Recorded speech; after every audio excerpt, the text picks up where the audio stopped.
안녕하십니까? 오늘은 특강 말씀으로 고린도전서 13장 1절로 13절 말씀을 배우고자 합니다. 제가 기도하고 시작하겠습니다. 감사하신 하나님 아버지, 이 시간 특강 말씀으로 제1은 사랑이라 이 말씀을 배우고자 합니다. 이 말씀을 통해서 사랑이란 무엇이며 어떻게 사랑의 삶을 살 수 있는지 저희들이 배우는 시간이 될 수 있도록 인도하여 주십시오. 하나님께서 함께 동행하셔서 부족한 종 가운데 은혜를 허락하여 주십시오. 이 모든 말씀 우리 주 예수 그리스도의 이름으로 기도하였습니다. 아멘. 우리는 고린도전서 13장 말씀을 생각하면 사랑장이라는 것을 잘 알고 있습니다.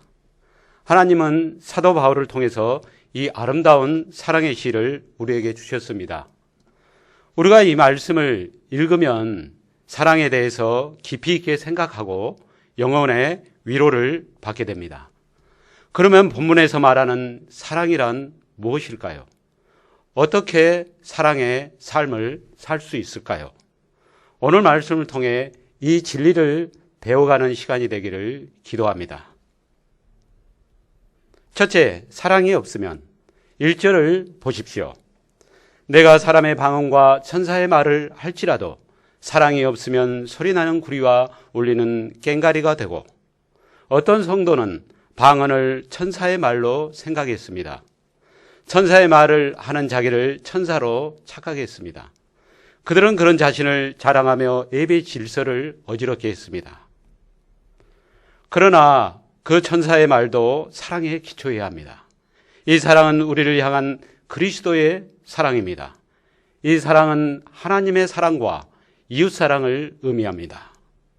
천사의 말을 할지라도 사랑에 기초해야 하는 이유는 사랑이 없으면 소리나는 구리와 울리는 꽹과리와 같기 때문입니다. 또 어떤 성도들은 다음과 같은 은사를 사모했습니다. 2절과 3절을 보십시오. 애언하는 능력이 있어 모든 비밀과 모든 지식을 알고자 했습니다. 또 산을 옮길 만한 모든 믿음이 있기를 사모했습니다. 하지만 이런 놀라운 은사를 가졌을지라도 사랑이 없으면 아무것도 아닙니다. 말씀을 바르게 가르치고 하나님의 뜻을 깨닫고 삶 속에서 능력을 행하는 은사는 분명 대단한 것입니다. 하지만 그것을 사랑과 비교할 수 없습니다. 신앙생활에서 가장 핵심적인 덕목은 사랑이기 때문입니다. 또한 당시 부자는 가난한 사람을 위해 구제를 자주 했습니다. 그런 일을 통해 명예를 얻기 때문입니다. 어떤 사람은 자기 신념을 위해서 영웅적인 모습을 보여주기 위해 자기 몸을 불살랐습니다. 그러나 어떤 희생도 어떤 종교적 열성도 사랑이 없으면 아무 유익이 없습니다. 그러므로 오늘 우리가 사모해야 할 바는 무엇입니까? 천사의 말인가요? 산을 옮길 만한 믿음인가요? 내 모든 재산을 남에게 나누어 줄 수 있는 희생인가요? 아닙니다. 하나님을 사랑하고 이웃을 사랑하는 사랑입니다. 겉으로 그럴듯하게 보이는 은사보다도 내면의 깊숙한 그곳에서 샘물처럼 흘러나오는 사랑을 사모해야 합니다. 그 사랑을 가지도록 기도해야 합니다. 저는 1절에서 3절까지 말씀에서 계속 반복되어 나오는 사랑이 없으면이라는 말을 통해 저의 마음속에 계속해서 꼰대라는 말이 되새겨져 왔습니다. 이 말은 여러분도 아는 것처럼 현재 우리 사회 속에서 통용되고 있는 어떤 의미를 내포하고 있는 단어 중에 하나입니다. 사전적 의미는 늙은이를 이르는 언어 또는 학생들이 선생님을 이르는 언어로 정의가 내려져 있습니다.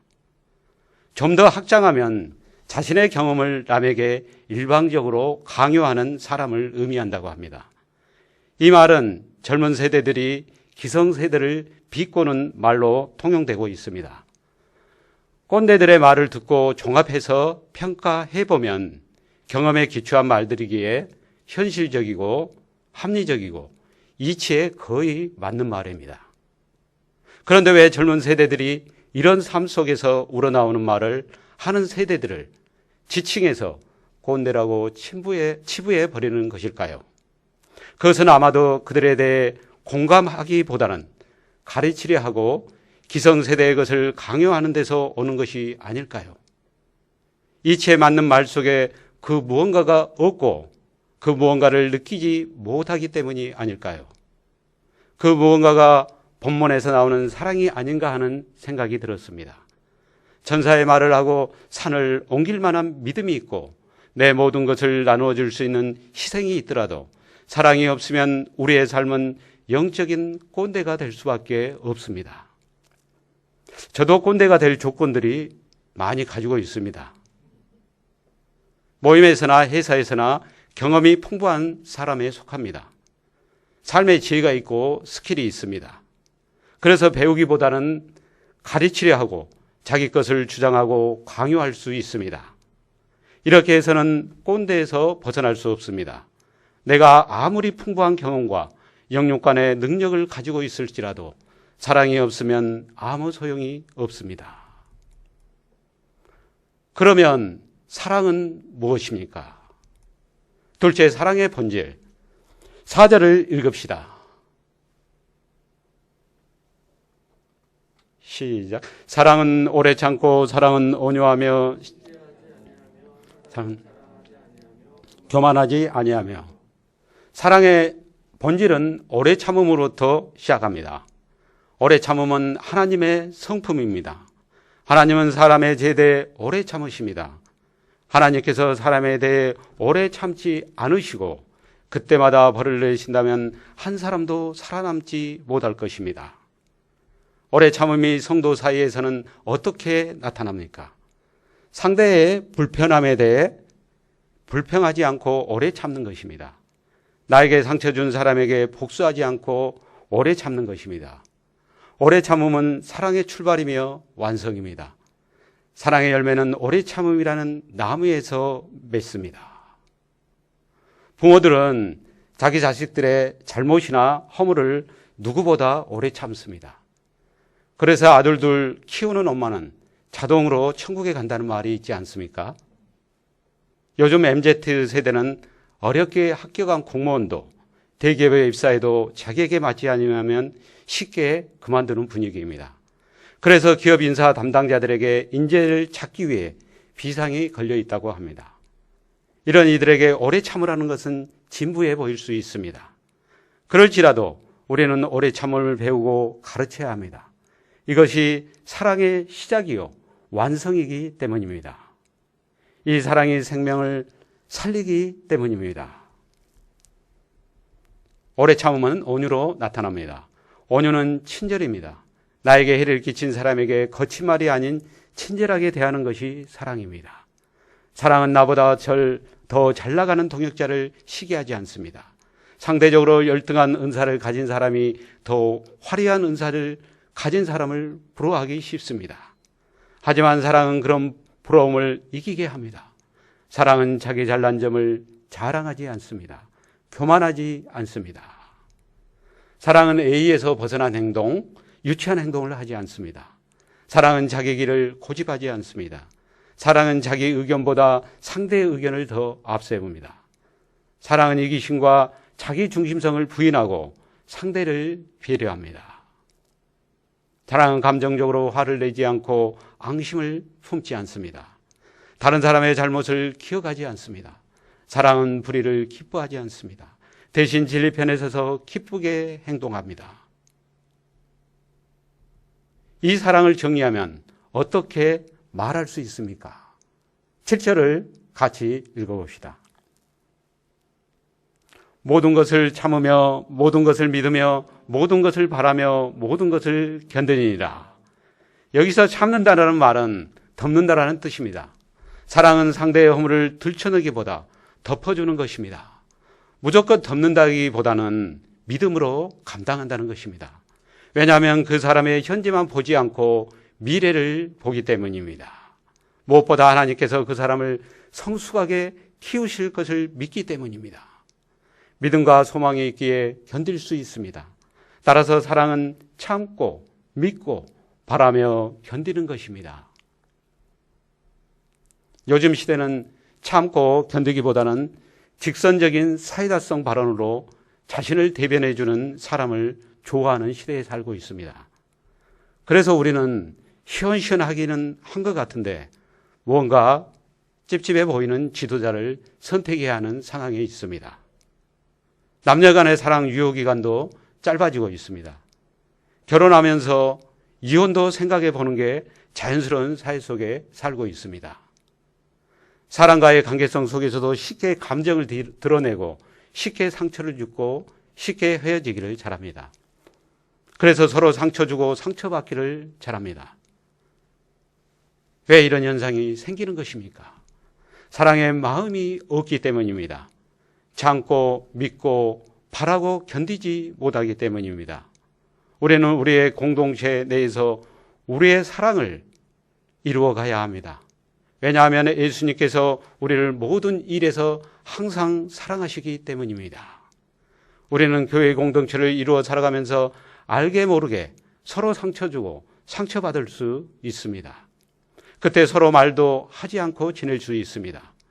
하지만 그때 서로 참고 믿고 바라고 견디어가고자 할 때 하나님은 우리에게 사랑의 마음을 부어주십니다.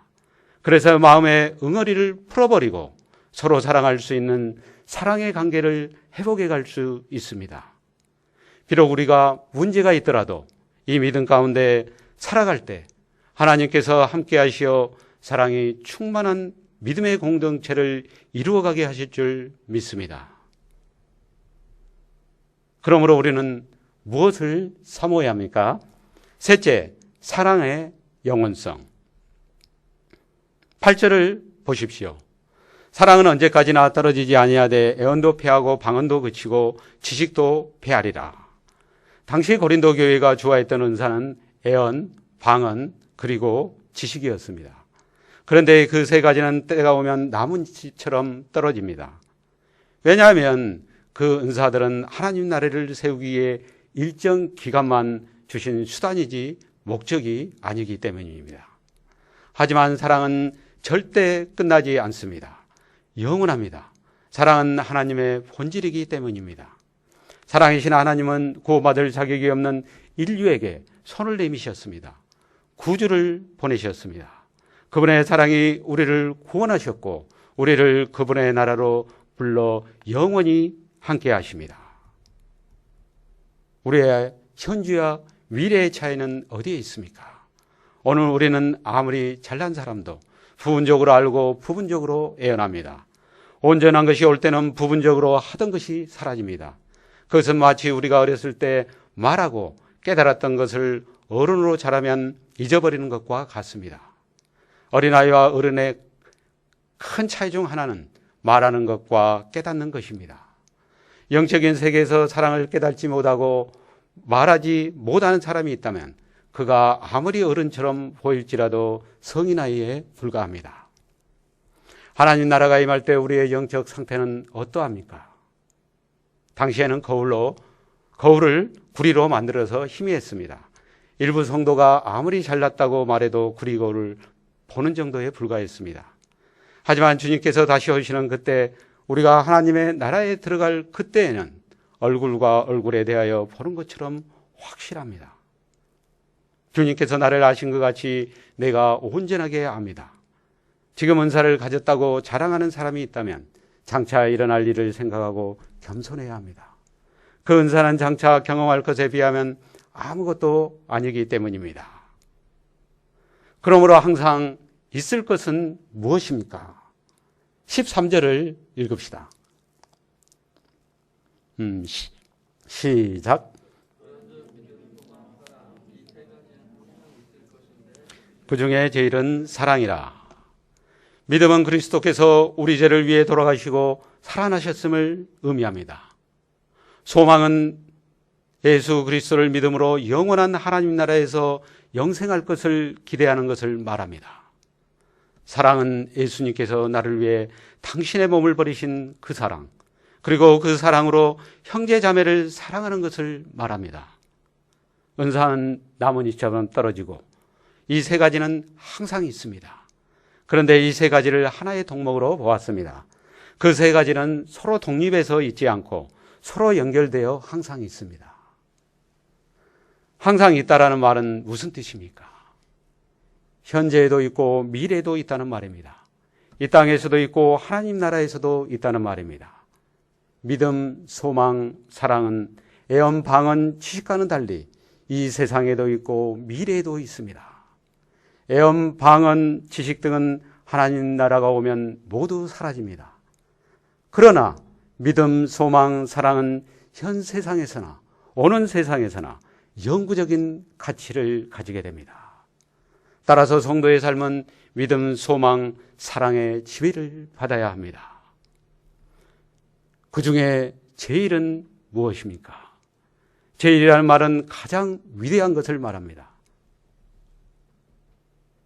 믿음, 소망, 사랑 중에 가장 위대한 것은 사랑입니다. 그것은 하나님의 본질의 속성이며 사람의 구원을 이루고 사람에게 믿음과 소망을 갖게 하기 때문입니다. 사랑은 믿음과 소망의 뿌리입니다. 사랑은 모든 것을 믿게 합니다. 사랑은 모든 것을 소망하게 합니다. 사랑은 모든 행동의 원동력입니다. 하나님 나라에서 믿음은 눈으로 볼 수 있고 소망은 마침내 실현되는데 사랑은 이 시대와 종말론적 현실로 연결하는 하나의 속성입니다. 따라서 사랑은 믿음과 소망보다 위대합니다. 제일은 사랑이라는 말씀을 통해 무엇을 배웁니까? 은사와 사랑의 관계입니다. 은사는 성령님께서 주시는 선물입니다. 그 자체로서 좋은 것이고 환영해야 할 것입니다. 하지만 그 좋은 것도 사랑의 동기와 목적에서 행해야만 합니다. 모든 은사는 사랑에 기초해야 합니다.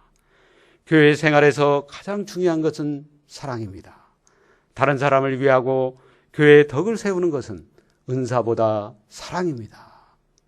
그러므로 신앙생활에서 사랑을 최고의 덕목으로 삼지 않으면 그 어떤 것도 아무 소용이 없습니다.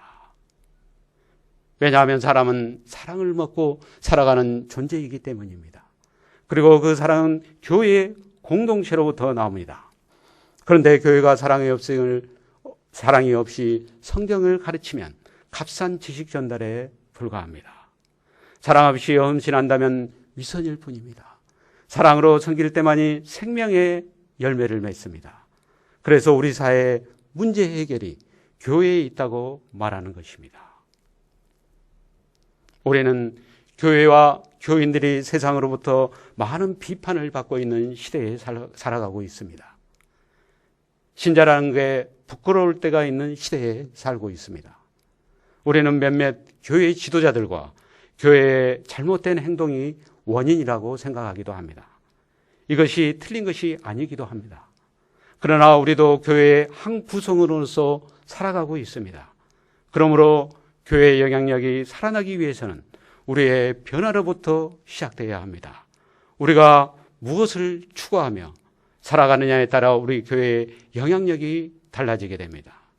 우리가 믿음의 사람으로서 지식도 구하고 능력도 구해야 합니다. 그러나 그 어떤 것보다도 사랑을 구해야 합니다. 그래서 우리가 사랑의 사람이 되고 우리 모임이 사랑으로 무장된 공동체가 되어야 합니다. 그때 우리의 공동체가 세상에 영향력 있는 공동체요, 캠퍼스의 젊은 영혼들을 말씀으로 돕고 섬길 수 있는 아름다운 공동체로 쓰임받을 수 있음을 믿습니다. 감사하시는 하나님 아버지, 저희들 가운데 이 시간 사랑이 무엇이고 또한 어떻게 사랑의 삶을 살아갈 수 있는지 알게 하심을 감사합니다. 하나님 아버지, 저희들이 먼저 은사를 사모하기보다는 하나님께서 주신 그 사랑을 사모하며 사랑의 사람이 되고자 하는 소망을 가지고 살 수 있도록 인도하여 주십시오. 그래서 저희의 교회 공동체가 세상에 영향 있는 공동체요, 캠퍼스의 젊은 영혼들을 말씀으로 돕고 섬길 수 있는 아름다운 공동체로 쓰임받을 수 있기를 기도합니다. 이 모든 말씀은 우리 주 예수 그리스도의 이름으로 기도하였습니다. 아멘.